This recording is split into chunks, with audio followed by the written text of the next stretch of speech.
We're gonna get started now. I just want to thank everybody. You have to bear with me for a minute.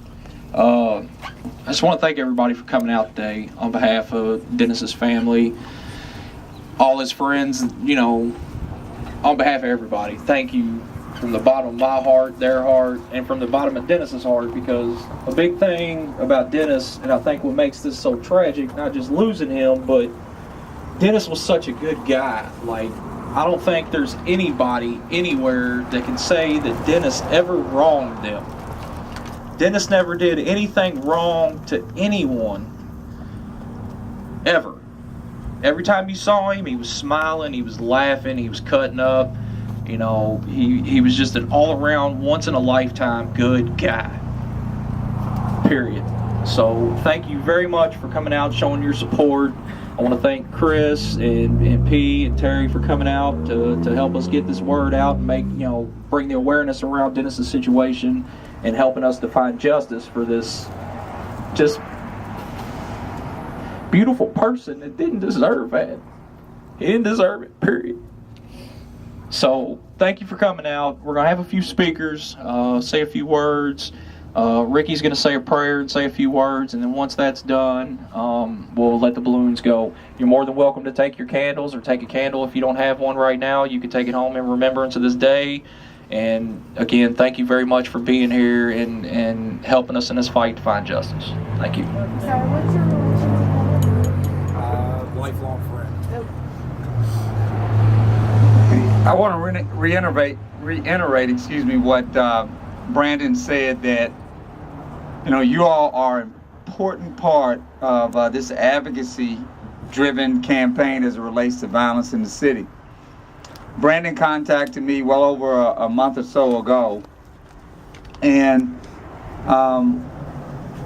one thing we did early on, we agreed that the best way to express a deep passion for at least raising awareness around Dennis's death is to have individuals participate, whether family-wise or friendship-wise, in this kind of advocacy that would at least raise the bar in connection with the people that took his life or person that took his life, and not let them just think for some reason that he was another statistic in 2013, another person that for whatever reason the community forgets about because it was a homicidal situation several months ago, and at some point people just let these kind of issues leave their mind, and then they go about their daily business. Brandon was determined to keep Dennis's advocacy connection alive and well, and he did a fantastic job, and I'd like to give him a round of applause for his efforts. Thank you, Brandon. Thanks, Brandon. One thing I wanted to share with you all is good job, Master B. The importance of the connections with individuals who are connected not only to the tragic situation of homicidal situations, but violent crime situations in general. Donna was talking about a while ago that her son, unfortunately, was one of 48 individuals that lost his life in 2013 to a homicidal tragedy in Metro Louisville. And then the other kind of unspoken situation sometimes in the community, which is the gunshot wound survivor situation in the city. Last year there was 150 gunshot wound survivors in Metro Louisville.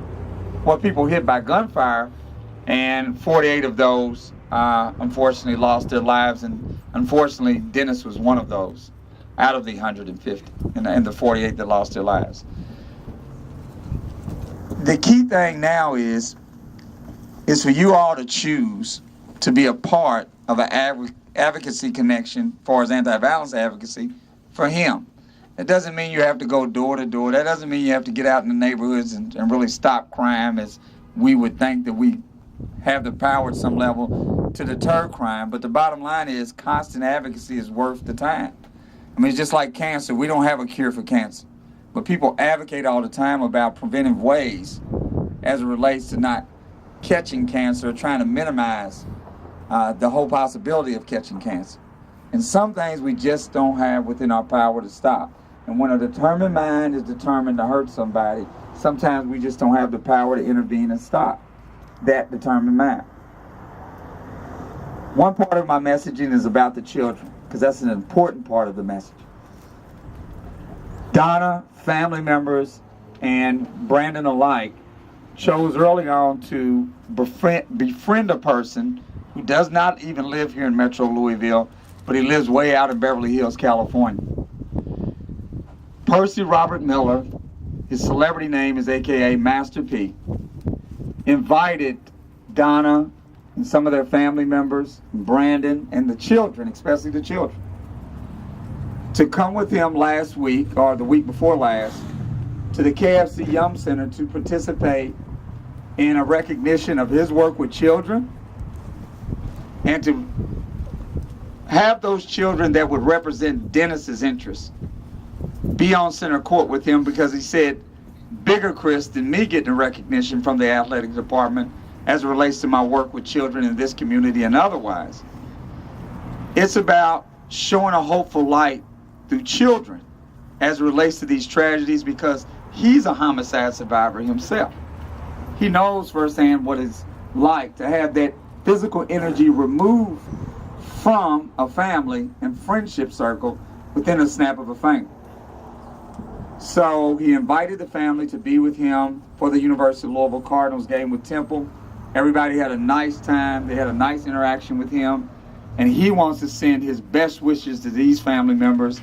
And he wants to keep them in the loop as it relates to his Let the Kids Grow advocacy connection to Louisville, and using Dennis's name and his spirit to be a part of that cause.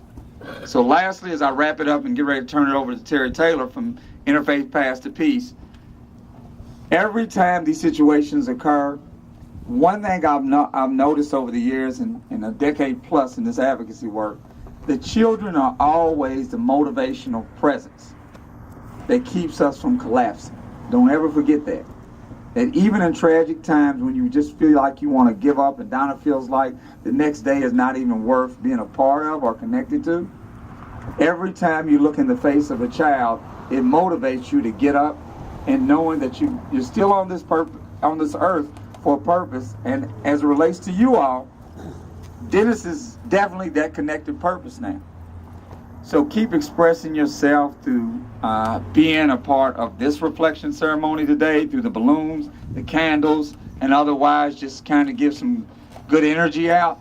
But at the same time, keep expressing how you feel about him through social network connections, texting, emailing, and any way that you can get a word out about what he meant to you all that's important as it relates to trying to let the people know in the community that this is an ugly side of human nature. But the good side of human nature is these little children that look at you all that need the constant help to understand why the world can be so unsafeguarded. Our job, our constant job is to let them know that a part of a safeguarded world effort is to let them know we're not going to give up on them, even in the midst of tragic situations like this. So keep on being a part of Dennis's effort. Terry Taylor is going to explain to you all how you can further your advocacy connection to Dennis, and I'm going to give Terry Taylor the mic. He's a good friend of mine. We work hand in glove on a lot of projects as far as peacemaking, and he is the executive director of Interfaith Path to Peace. Please give Terry Taylor a hand, please. Thank you, Chris. I want to begin by giving a bouquet to the Linkers and to Dennis's dad as a way of expressing our sorrow, our heartfelt sorrow to you. There's nothing that can ease your pain, but we can stand together with you at this difficult time. And in talking with Mrs. Linker, I've learned